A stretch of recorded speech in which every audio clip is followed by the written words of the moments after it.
Right. So next, this what we have here. This is P. Is 2, 3, and then it's 5, 7. This X, Y. We want to find the answer. We want to find the coordinate P. But we know the ratio is 2, 3. It's internally dividing. So what we do, how can we get the coordinates? This is the x-axis coordinates. So this will divide here, and this will divide here. The same two have it. So what we can do is, first of all, we can find the length, this length, and compare with this. Okay, let's assume this is this length is, let's say, k, and this is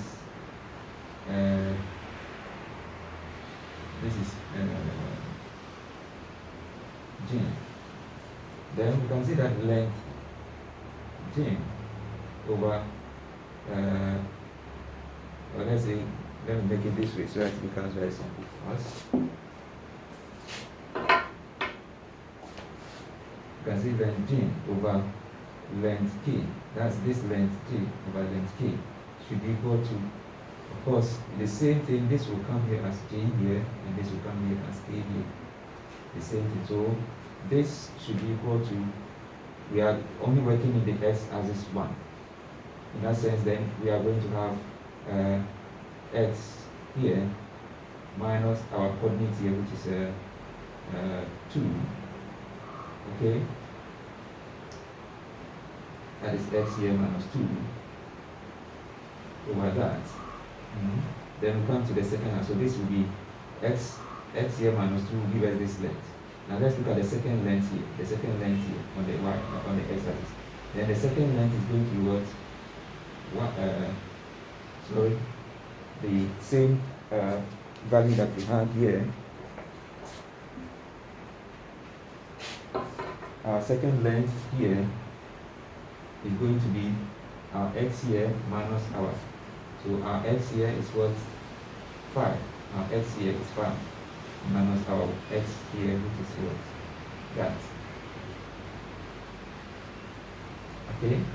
Right. So when you get this expression, then you can easily work out to find x. J is given to you as 2, so 2 over k, which is 3, is equal to x minus 2 over 5 minus x. Of course, this is going to give us 2 into bracket 5 minus x. This is going to give us 3 x minus 2. Right? This is going to give us 10 minus 2x is equal to 3x minus 2. Minus 6, sorry. Minus 6. Of course, this will come up here as words. If 2x plus 6 is going to give us 5x. Okay, we are bringing the x on this side. Okay, 5x. And this is on this side. This must come 6. That's going to give us 16x. Right. Plus, and this is going to be plus. This is going to be this portion becomes plus. So 16, and this portion becomes what? Plus, so 16, 15. So x is equal to, divided by 5, so that x is equal to 16 over 5. So the coordinate for 16 over 5 is the same as, I think, 3 points. Let's see, 3 whole number, 1 over 5. Yeah. Was 3, 1 over 5. So we go for the coordinate 3, 1 over 5, and that will be the coordinate for x. So that is the coordinate for x. So you will see this works. This ratio that we have for this line, it will apply to the x-axis. Now we can do the same thing for the y-axis. For the y-axis, we use the same ratio, j over k. But this approach may not be shown in other textbooks. But in most textbooks, this is not there, but this works. It works, and it works from first principles, and it makes it very simple for you to get. You find this approach in any book, but like I said, it works out. From my perspective, I think this will be better. You'll be better off dealing with the equation like this, so that you understand it from first principles rather than committing formulas to many. Right. So the same ratio here will be applied. This is k and this is j. So k over k should give us the length. We now want this length. Now the first j length is here to here. So in that case, we have xy for this coordinate. So our y is here, and then we have the xy for the down coordinate here. So that means we are interested in y because we want to find this length and say that length, which is also 2 over that. Okay, so in that case, we're going to have the first point here, the final point minus the initial. So it's going to be our y minus our y, which is 3 here, over, to give it the same ratio. Next, now this our y, we are going to the last point. The last one becomes bigger than this point, so it becomes what? The last point, which is what? 7 minus y. Okay, we can now replace the ratios by that. G becomes what? Our G becomes what? 2 over 3 is equal to y minus 3 over 7 minus y. And this we can solve this equation. We can solve this equation to get the answer for y. So we solve that, and then that will give us the value for y here. Then in that case, we have found x and y. We know x already, found x in this 3 over number 1 over 5. So we got for y and then get that. That will be the coordinate. So you see, this becomes very simple to deal with. And that is one approach you can use. You will not need to commit to memory and then to sort of get an answer.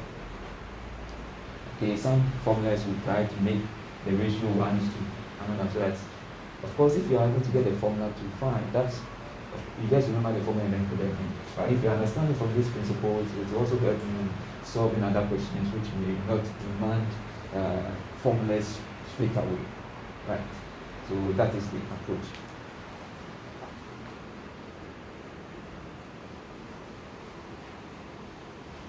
So now let's look at it. Let's look at where we have the external kind of division of the line. See, the same principle can be applied. Yeah. And it works. Okay. Good.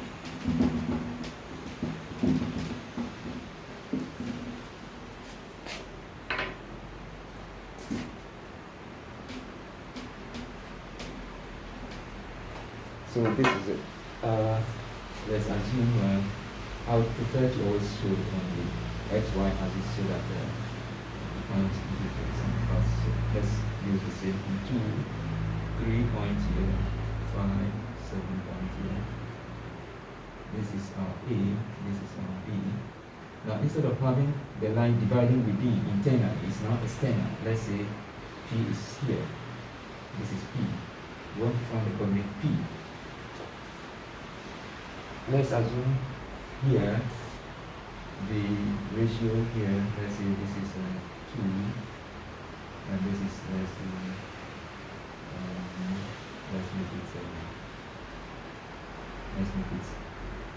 make it 3 again.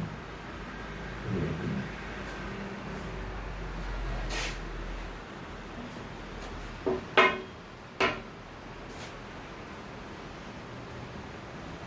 Right.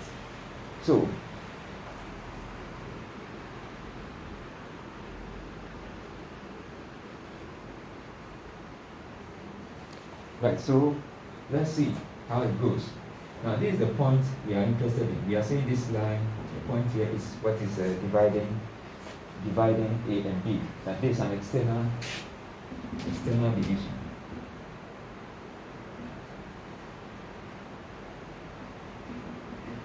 Okay, external division. Now the point is, if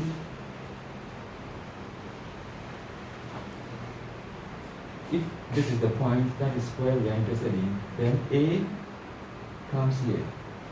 Okay? Now the first division, and the distance is 2. The ratio is, the length is 2. This length is 2. Now from there, you go to B. And what do you think will be the distance? Will it be 3 or 2? It will become 2 plus 2, this will become 5. So this is 2 and this is 5. So that's the ratio, the length, their length. So that you see that if you want to compare, let's say the length of, if you want to use a ratio, let's say from A to P over P to B. That will be equal to what? A to P is 2, but because we said this, if it is external, it becomes negative. So we're going to have negative 2 over, and then from P to B is what? 5. It's 5. Good. So we count that. And that's how it's going to work. Okay? Then we can, from this, we can now work things out to get the answer. Remember, if P comes to this side, then this is how we're going to get it from A to P. Will be what? Let's assume this is 2. A to P will become 5. Okay? And then from P to B will become 2.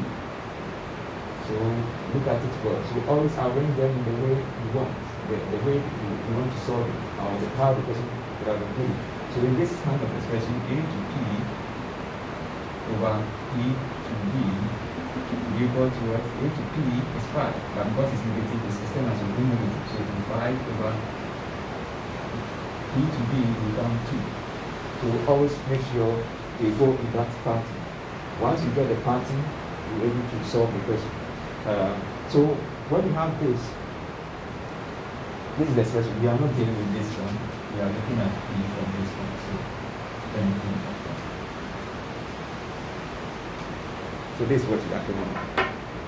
Now that you have that, we can easily work out the coordinates for P. So we don't know the coordinates for P. This is 5, 7. We need the coordinate for P. We want to find P, which is x, y. So how do we find it? We have been given the ratio in which P divides A and AB, line AB external. Right. So all you need to do, we have already said A to P. A to P. Where's A to P? We are looking at the x-axis part. We are looking for the x coordinates. Yes. So A to P is here.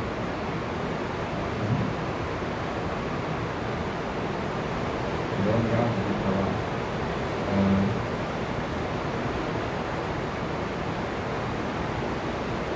that is how it's going to be. Because the ratio, you should remember the ratio. This is 2, same thing. Okay, from there to that side, that's going to be our 5. Okay, so that's the ratio. Once you say this one is 2, and then that one is 5, we look at it from that perspective. Right, so using the same principle, then you should be able to work out the coordinates.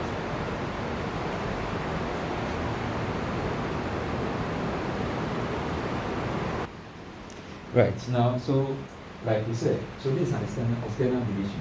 So A to P and P to B. So that's the ratio. A to P is in the negative, moving in the negative direction. And then P to B going in the positive direction. Right. Now, in the same order, you must always remember that we are saying P is the midpoint. Is the midpoint, or is the division, the point that is dividing or dividing point.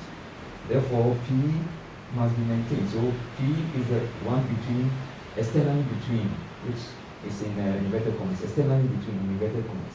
So we are saying P is in between. So for first one, P is ahead of your first point, which will mean that you have your P point x minus your A point, which is 2. And then the second one, P now comes below it, and this is ahead, so it becomes what, your 5, which is the x coordinate, minus your P point. Okay, so when you have it like that, if you go with the order, so you realize that always, if it starts, it comes here, right? So that if you see this point 2, let's say x here, and this 2 is greater than that. It's greater than x. So when you subtract 3 from that, then of course, you are going to, because 2 is when it's ahead of that will modify the equation. Assuming 1 is x is 1 and it's 1 minus 3, that's going to be negative. That is why the first part will become negative because it's external. The second part, we are assuming P is below the point P. So in that case, if you subtract, it's going to be positive. So that is it. That's going to be the effective P. Fine. Right, so from this expression, you can get your x, you can work and then get your x, so that you have negative 2, 5 minus x is equal to 5 into that is x minus 2. And this you can work out to get your x value. Right, so in general, just for you to use the formula, if you want to use the formula, the same thing, the principle. So the ratio, let's say ratio 1 over ratio 2, okay, should be such that our x, the point P, minus our x value, and then we have our x, let's say x1, x2, this is the dividing point, minus xp. And this is the ratio in that order, the first ratio, the second ratio. So this is the formula for internal division. For external division, you will negate it. Negative r 1 over r2. Then the same thing happens. x1, x2, xp. Of course, when you are finding the corresponding value, the same thing works for y, the y coordinate. So it will be r 1 over r2 is equal to x, equal to yp minus y1 over y2 minus yp. Okay, so the same thing. So this will be the coordinate. This will also be the coordinate for the other one. It's also going to be. So there is it. I'm also going to have the same thing. Minus r. This is external. This is external division. This is internal. And this is 1 over r2 equal to your yp minus your y1 over y2 minus your yp. Right. So if you do it like that, then you would get your answer as it is. So these are the formulas you can use, and that makes it very simple to be used. Remember, if external is going to be negative, this internal is going to be positive. Of course, look at the order. The order will tell you. Of course, when you are dealing with the external, remember, the ratio will not just be between the 2 points. It is with reference. The reference point is the P point. Okay, so the P point. Right. So that in this case, this will not become 3, it's wrong, it will rather become 5. That should be noted. Alright, so that should bring us to the end of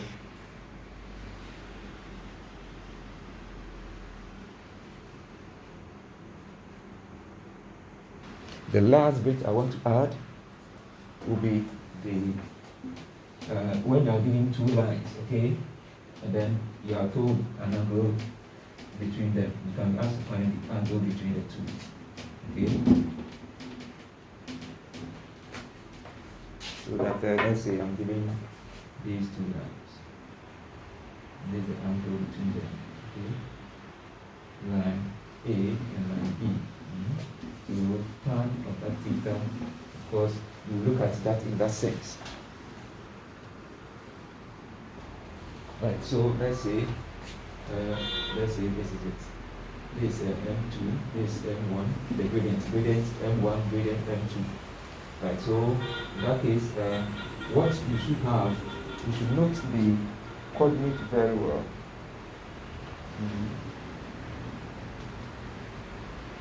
So that what you have is M2 minus M1, 1 plus M2 times M1. This is the formula. And use theta or any angle you want to, phi or theta or any angle. So the gradients, if you know the gradient for this one, you know the gradient for that one. Of course, you can use y is equal to mx plus c to find the gradient. So the gradient of, if you know the gradient of the two lines, you can find the angle. So the difference between the gradients, 1 plus the product of the gradients, that will be the answer. Now let's look at also another point. So of course you should remember at this point M2, M1 should not be equal to 1. Okay, should not be equal to negative 1. But if this is negative 1, this will be 0. And to make the equation not defined. Alright, so let's look at sketching graphs. It's important. That is very simple. Before we go to differentiation, I'll just straight away look at it. For instance, if you are given this equation to find y is equal to x squared minus 2 x plus 9, then we ask, of course, once we see x to the power 2, it means the graph is of this kind or that kind. If x to the power 3, then I'm going to have that. X to the power 4 and so on. So usually what you do is, assuming I'm giving this to sketch, the first thing I'll do is I'll have to first find when y is equal to 0. You find y is equal to 0, then you find the value for x. Okay? Then you also make x equal to 0. Then you find the value for y. So when y is equal to 0 is here, so you find, let's say, value for x is here. When x is equal to 0, y is maybe here. So you keep on doing that, okay? Then the gradient is also given by changing y over changing x. So you can differentiate this one. If you differentiate, okay, differentiate this one. At that point, when the gradient, if you do the differentiation of this, you bring back 2x plus what? 2. Okay? The gradient is always at the point of gradient, the turning point. This is the turning point. At the turning point, this divide the x is equal to 0. So if this is equal to 0, you get that 2x is equal to minus 2, and x is equal to minus 1. So you look for x equal to minus 1, x equal to minus 1 is somewhere here. So it gives you the point that, okay, then it means the turning point is around that point. That is where the turning point is. Is it a maximum point or minimum point? For maximum, the 2 divide the x squared. Of course, that is turning like that. Okay. That will give you your positive. Okay, that's the big. If it is this part is giving you your negative. So the second differentiation, if you do the second differentiation, then it's less than 1, then it's negative. Then it's telling you it's a minimum. Okay, and then you can do that to also. We'll come to this problem when we get to the next section. So that all that I'm trying to say is, let me just be brief about it. We'll come to it when we get to the differentiation aspect. So when you are sketching, first make y is equal to 0 and find x value. Make x is equal to 0 and find y value. Okay, then when you have done that, find the y, the x, that is the gradient at which this is equal to 0. Okay, when you find it, equate it to 0, and then you find the value for x. When you have done that, go differentiation to the y, the x squared. Okay, and that point is negative, you know the less than 0. If it's greater than 0, then you note it and then use that one to differentiate. So that will give you either is a minimum point or a maximum point, depending on which way it goes, or a maximum point, or like I said, a minimum point, depending. So when you get to differentiation, I don't want to bother you with the differentiation aspect now, but up to this point, if you get the principle, then when you get there, we'll discuss that. Thank you very much.